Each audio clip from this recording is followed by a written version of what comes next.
म खाना बनाउँदैछु आज यहाँनिर लन्च बनाउँदैछु हो। अन्त यहाँनिर मैले आज के बनाएँ भन्दाखेरि आलु किनेमाको झोल बनाएर दिन्छु हो।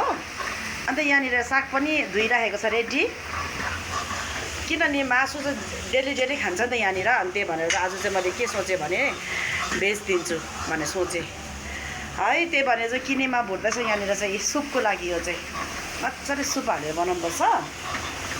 यहाँ चाहिँ चिन्नुभयो होला ऊ खानाको चाहिँ नम्बर 1 होइन।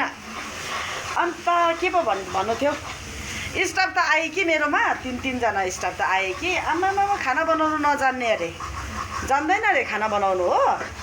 सिक्छु नि भनेर भन्छ। अब नाना सिक्छु नि भन्छ। अब कहिले सिकेर कहिले खुवाउने कहिले बनाउने है। अन्त दुःख त मैले पायो। अन्त त्यही भनेर चाहिँ म खाना बनाउँदैछु। के गर्नु अब, जानेको चिज त अब कहाँ अल्छी गर्नु आफूले होइन। त्यही भनेर चाहिँ यहाँ मैले अब साग हालेको नि, यस्तो टेस्टी हुन्छ। अब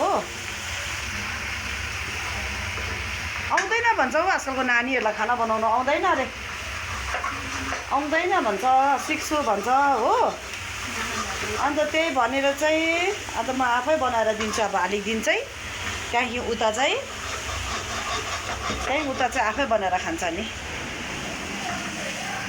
एकजना त यहीँ छ, ऊ हेरिरहेको छ। इज्जत फ्याँक्दैछ मैले। आमाले फ्याँक्दैछ, हामीले केही आउँदैन अरे बनाउनु। के चाहिँ आउँछ तँलाई बनाउन त? मलाई उयो किमा। ए त्यो त बनाइहाल्यो नि, अन्त असकले बनाइहाल्यो नि।